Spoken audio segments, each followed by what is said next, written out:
Good morning everyone. Today I am going to teach you about your subject Embedded System. This is the syllabus for Embedded System. It carries 5 chapters. The first chapter is Introduction to Embedded System. It carry 12 marks. Means out of this chapter the question are asked in examination for 12 marks. Similarly for second chapter. The second chapter is Programming using Embedded C, but it carry 16 marks. The third chapter is Communication Standards and Protocol. It carry 12 marks. The fourth chapter is Interfacing Input and Output. It carry 18 marks. The fifth chapter is Real-Time Operating System. It carry 12 marks. And I am going to discuss one by one chapter. The first chapter is Introduction to Embedded System.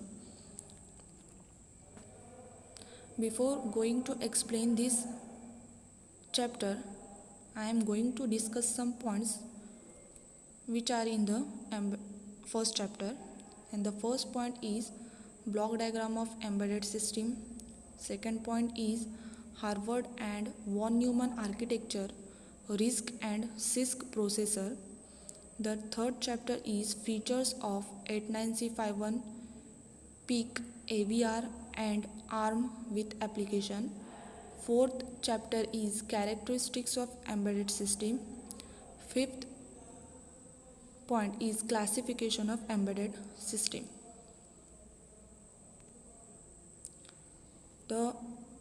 This is the introduction of embedded system.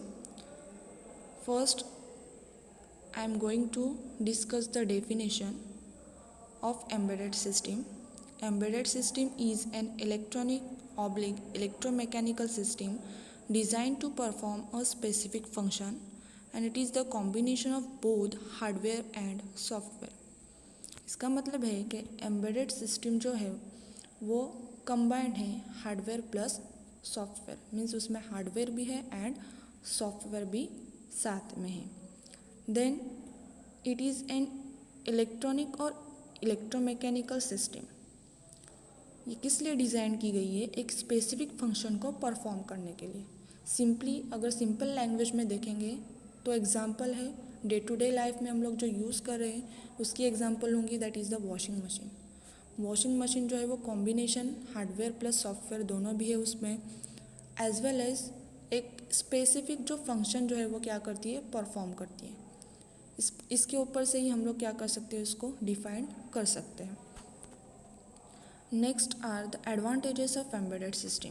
There are many advantages of embedded system. I am going to discuss one by one. First is design and efficiency.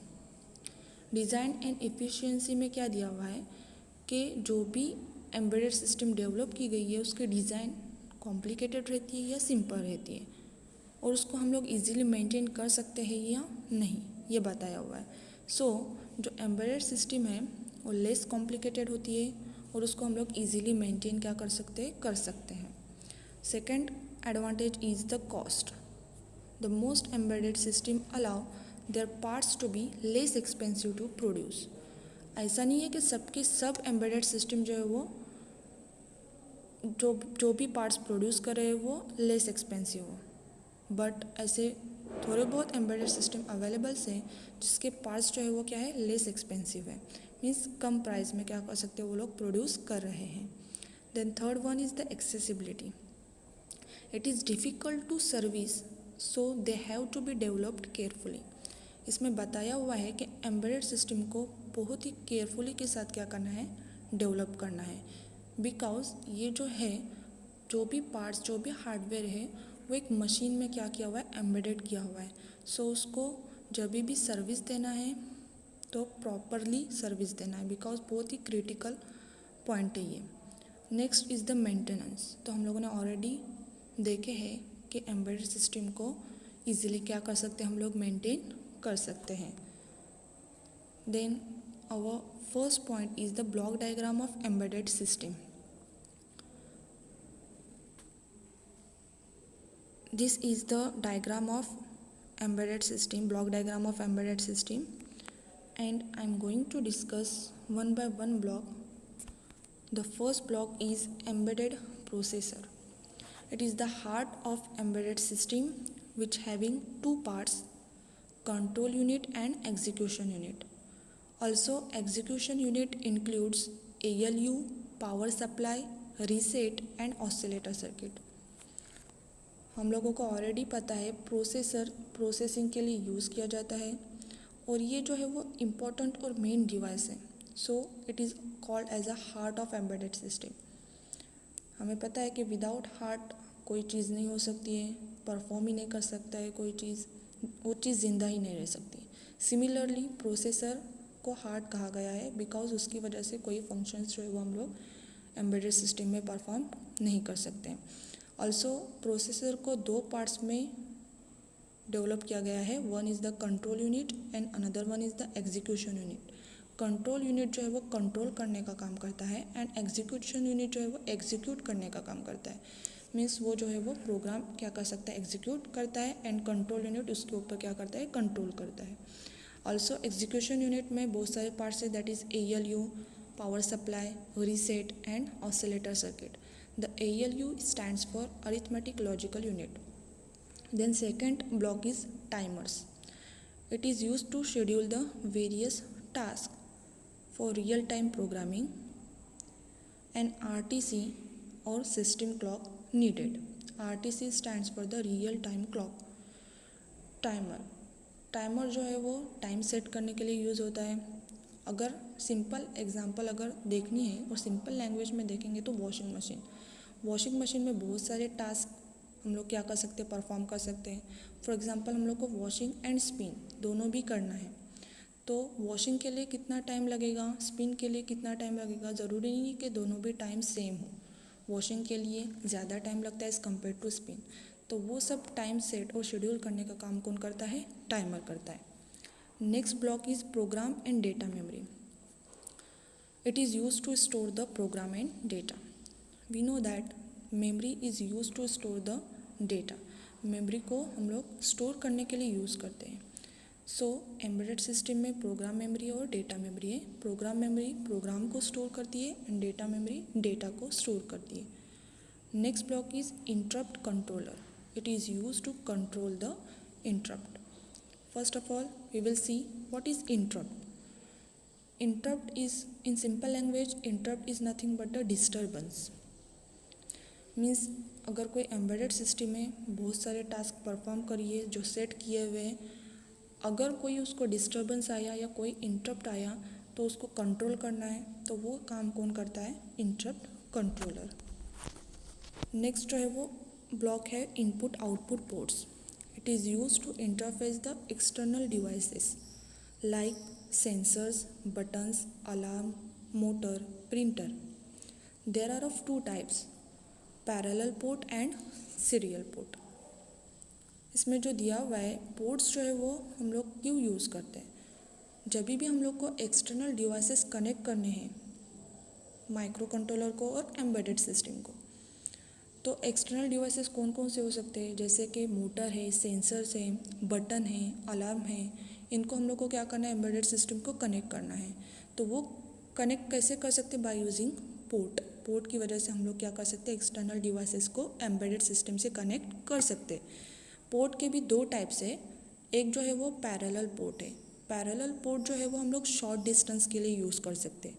And second one is the serial port. Serial port जो है वो हम लोग long distance के लिए use कर सकते हैं. Next block is input and output device interfacing circuit oblique driver circuit. Some input-output devices like motors, sensors are not compatible with processor. Hence, this circuit is used to drive these devices. हम लोगों ने already देखे कि हम लोगों को ज़रूरत पड़ सकती है एक्सटर्नल डिवाइसेस एम्बेडेड सिस्टम को कनेक्ट करने की. सो एक्सटर्नल जो डिवाइसेस रहते हैं जैसे कि सेंसर्स है, मोटर्स है, अलार्म्स है, ये जो है वो कॉम्पेटिबल नहीं है किसके साथ, प्रोसेसर के साथ. जो हम लोग एम्बेडेड सिस्टम यूज़ करो उसमें एक प्रोसेसर रहता है, उसके साथ जो है एक्सटर्नल डिवाइसेस जो भी कनेक्ट कर सकते हैं और जो भी कनेक्ट करते हैं वो कॉम्पेटिबल नहीं रहते, दोनों का मिसमैच होता है। कभी प्रोसेसर जो है एम्बेडेड सिस्टम यूज़ करते हैं उसकी वोल्टेज ज़्यादा रहता है, मीन्स जो भी सप्लाई वोल्टेज यूज़ करते हैं ज़्यादा रहता है, और जो भी हम लोग एक्सटर्नल डिवाइसेस यूज़ करते हैं उसका सप्लाई वोल्टेज कम रहता है। तो दोनों में क्या हो सकता है, ऑपरेशन प्रॉब्लम्स हो सकती है। सो उसके लिए एक्सटर्नल डिवाइसेस जो भी कनेक्ट करते हैं उसको ड्राइव करने के लिए सर्किटरी यूज़ होती है।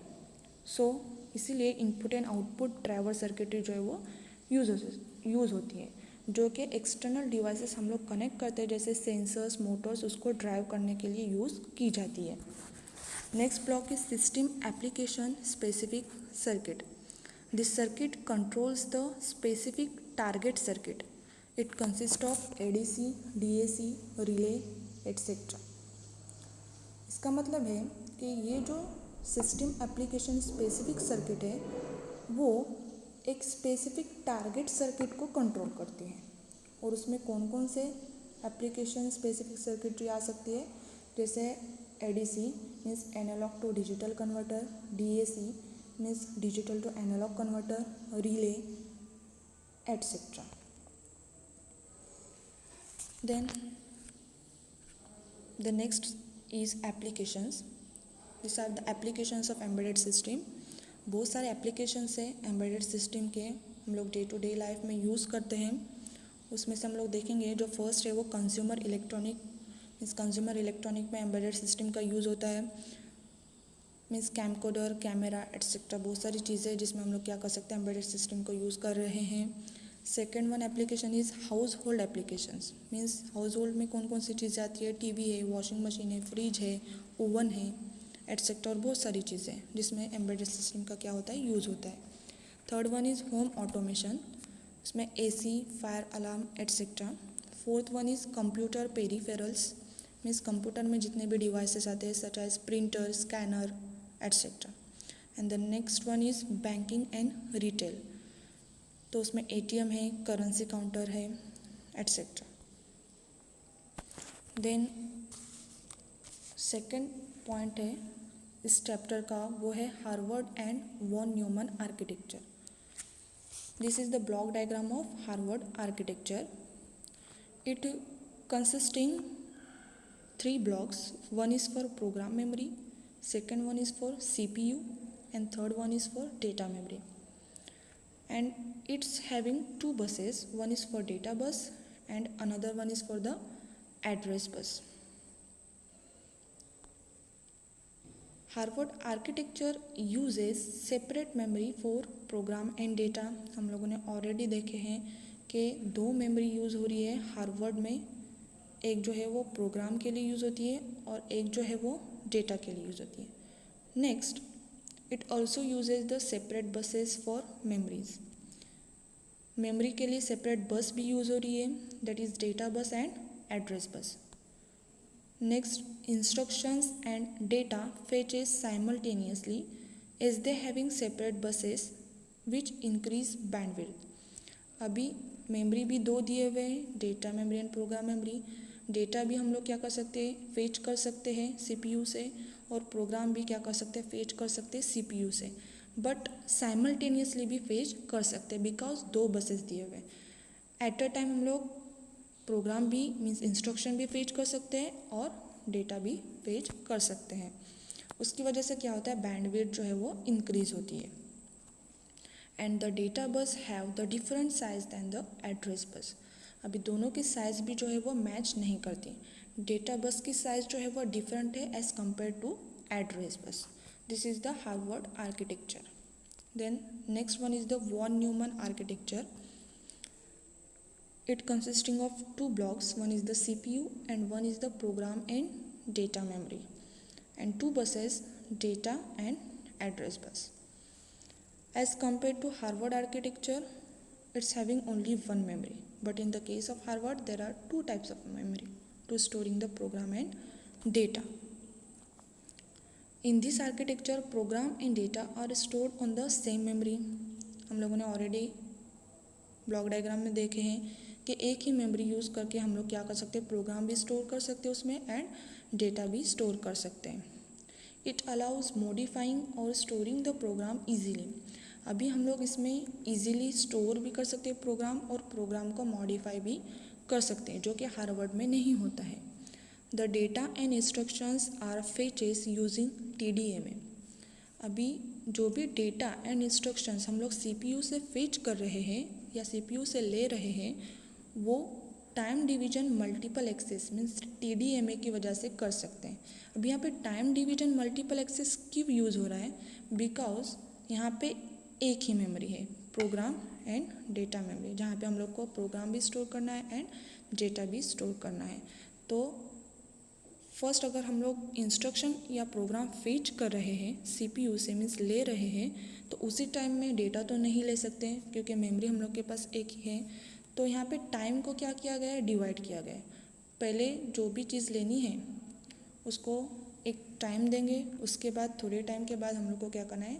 दूसरी चीज़ लेनी है। मीन्स प्रोग्राम अगर हम लोग ले रहे हैं CPU से तो उसको एक टाइम लिमिट दिया जाएगा, उस टाइम लिमिट के बाद ही हम लोग क्या कर सकते हैं? डेटा फेच कर सकते हैं। उसी को बोलेंगे time division multiple access. And instructions and data fetches in sequential manner, so bandwidth is limited. हम लोगों ने ऑलरेडी हार्वर्ड में देखे हैं कि जो भी हम लोग डेटा एंड इंस्ट्रक्शन फेच कर रहे हैं वो साइमल्टेनियसली कर रहे हैं, बिकॉज पैरेलल कनेक्शन है, दो बसेस यूज़ हो रहे हैं, एड्रेस एंड डेटा बस। यहाँ पे मेमोरी सिंगल है, इसलिए हम लोग क्या कर सकते हैं? Data and address sequential manner में क्या कर सकते हैं? हम लोग एक्सेस कर सकते हैं और फेच कर सकते हैं। Sequential manner means one by one, one after another. अगर हम लोगों ने प्रोग्राम लिए तो उसी सीक्वेंस में थोड़े टाइम के बाद डेटा क्या कर सकते हैं? फेच कर सकते हैं। सो उसकी वजह से बैंडविड्थ जो है वो लेस रहती है, लिमिटेड रहती है। But in the case of Harvard bandwidth is increases.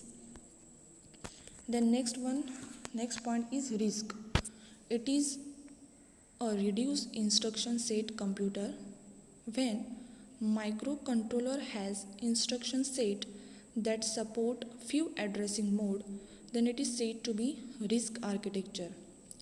RISC का मतलब है reduce instruction set computer. Name पर से ही समझ में आ रहा है कि उसमें इंस्ट्रक्शन सेट जो है वो कम है। जब भी माइक्रो कंट्रोलर में जो भी इंस्ट्रक्शंस यूज़ हो रहे हैं वो अगर थोड़े ही एड्रेसिंग मोड को सपोर्ट करें तो उसको बोलेंगे कि it is a risk architecture. Risk means reduce instruction set computer.